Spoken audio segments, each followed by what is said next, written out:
This might be the most underrated cinema lens out there under $2,000. And I think it's because they don't send them out to any YouTubers, hardly ever. So we're not getting influenced to buy this lens like we are a whole bunch of these other brands. I bought this off of Facebook Marketplace for $400, and it instantly became one of my very favorite lenses. But it is not perfect, so today we're gonna go over the good, the bad, and the ugly of the IRIX 45mm T1.5. Let's get into this.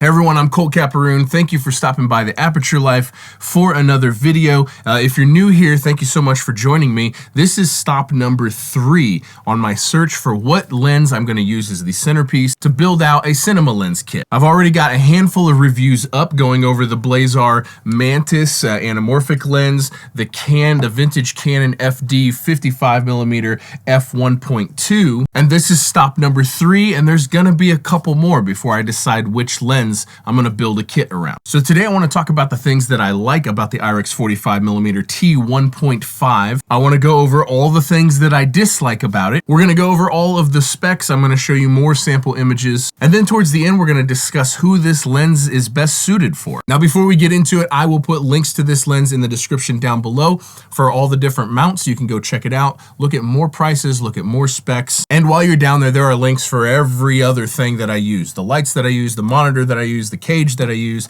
other lenses that I use, filters that I use. So let's start it off with the specs. Now, the actual focal length of this 45mm lens, according to the website, is 43.3 millimeters. So it's just a touch wide for 45mm. It has an 86mm filter thread, a 95mm front diameter for matte boxes. It weighs 2.6 pounds, so it is a bit on the heavy side for a lens of this size, which is 5.4 by 3.8 inches or 138 millimeters by 97 millimeters. It has 9 rounded aperture blades. The minimum focus distance is 15.72 inches or 0.4 meters, and it is actually one of my favorite things about this lens. It has 11 elements in 9 groups. It has 180-degree focus throw. It has a magnetic lens hood, and you can get magnetic filters from IRIX for this lens. It passes military testing 810 for humidity, freezing rain, and ice, which is not something I've ever heard any other lens claim, let alone one in this more budget category. It comes in Canon RF, Canon EF, Sony E, Nikon Z, Leica L,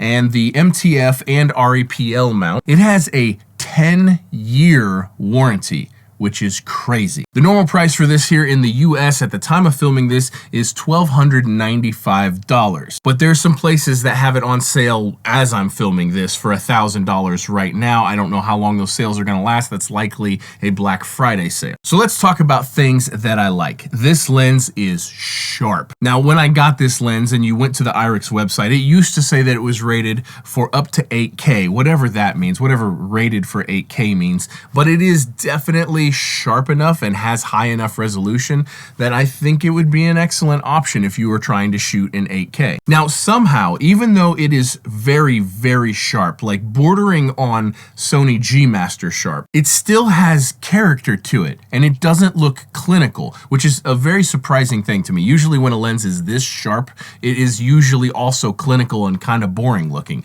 This is not. The bokeh is very interesting to me. It's like, in some situations, it's very smooth and creamy. In other situations, it's full of character, and it doesn't have a ton. It's not busy necessarily to me, but it does have a look to it. It's very much a look. Now, the focus fall off at T1.5 is absolutely incredible. And it is that sharp, wide open, which is wild. T1.5 at 45 millimeters that focus plane is just razor thin, so it is a little difficult to nail focus at T1.5, but that's a user problem, not a lens problem whatsoever. I'm commonly using this lens between T1.5 and T2. The colors are absolutely fantastic. They have a very filmic, cinematic look to them. They are definitely totally different than like G Master lenses, but it's also different than the other cinema lenses and vintage lenses that I've been using. I think the highlight roll off is really, really good. Obviously, the light gathering at T1.5 is crazy, and it's one of the fastest lenses out there in this price point. The build quality is super solid. It's an all metal construction with metal gears, and not to mention being fully weather sealed and military standard tested. At 2.6 pounds, it is on the heavy side, but the pro of this, we'll get to the cons in a minute. The pro of this is that it does really help micro jitters. When you're hand holding an image, it is definitely a good, nice weight for a rig like this with a V mount. At 15.72 inches, the minimum focus is fantastic on this lens. Now, mine is not the very cleanest example. There's some scrapes and scratches on it, and I've had it for a few years already. But I do think it looks cool. I think looking cool is cool. We would like our rigs to look neat. And I do think this is a very cool looking lens. I like the markings on both sides. We have got distance markers and aperture markers on both the right and the left side of the lens. And we've got lens support mounts on the bottom and on the top of the lens. Now I'm gonna read this to you because I'm not gonna be able to remember this.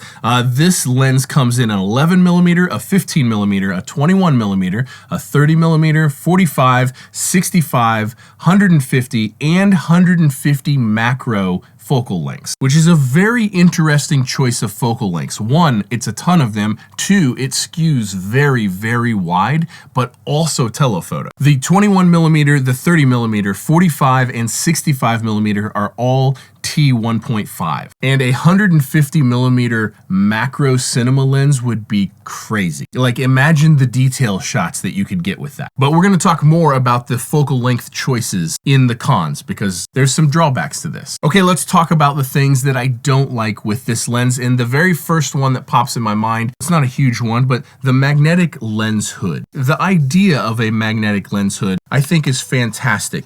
In practice, there we go. It is satisfying.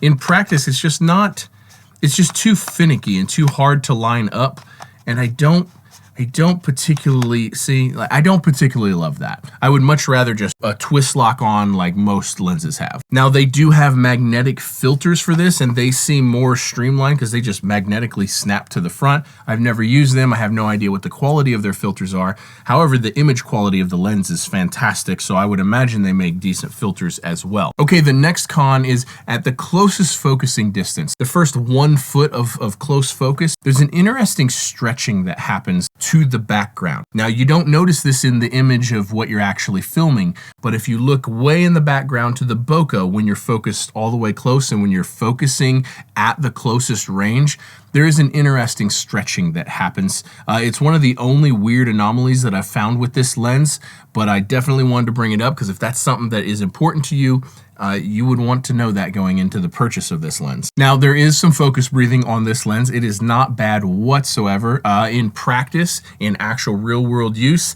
I have not noticed it whatsoever. And it is better than most of the other lenses that I'm testing in the shootout when it comes to focus breathing. Now, another one of the cons in choosing this to build a whole kit around is that the focal lengths are not all the same aperture. Now, like I said, the 21, 30, 45, and 65 millimeters are all T1.5, and that would make for a very good set. That's probably what I would do. But if you want to go real wide, the 11 millimeter is T4.3, which is, 11 mil is crazy wide for a full frame lens. The 15 millimeter is T2.6, and this is a bummer. A T2 would have made sense to me because I know when you go super wide, they have to get super big in order to let a lot of light in, but it's just kind of a bummer. And then the same thing on the long side. The fact that there is no 85 or 90 millimeter, that you go from 65 straight to 150 millimeters, That's a big gap, and I would really like an 85 or a 90 millimeter, but having to go straight from 65 millimeter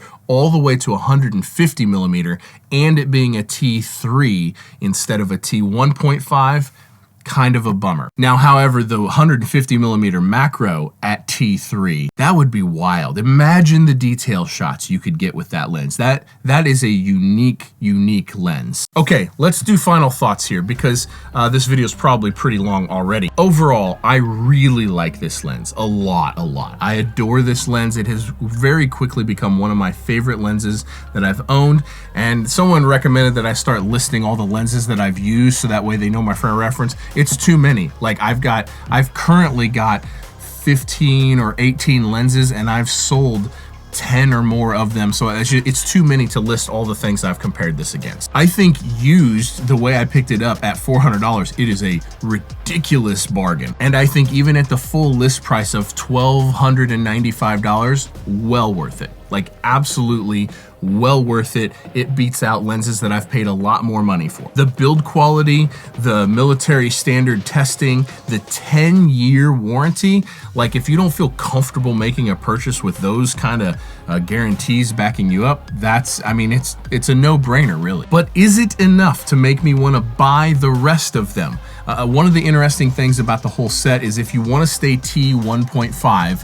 which I would, then it's really on the wide end of things. Then your full set goes from 21 millimeter to 65 millimeter. I could probably make that work, but I would much rather like the 30 mil to like an 85 mil is what I would personally like to see. But so if none of my negatives are a deal breaker for you and you're looking for a very well built, I'm still gonna call this budget cinema lens because I think $1,300 is still, it's very much budget when it comes to cinema lenses in the grand scheme of things. So if that works for you and none of my negatives are a deal breaker for you, I think this is a very good purchase decision. I feel totally comfortable recommending this. I have a couple more lenses to test out before I make the decision on which lens I'm gonna build my whole kit out of. So make sure to subscribe if you haven't yet. And again, I'll put links down below. If you like what you see here, there are affiliate links for lights, cameras, lenses, monitors, literally everything I use. There's links in the description down below. If you use those, it costs you nothing extra, but I get a tiny bit of a commission,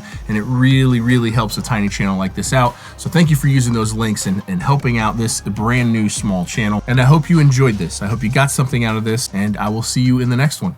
Peace.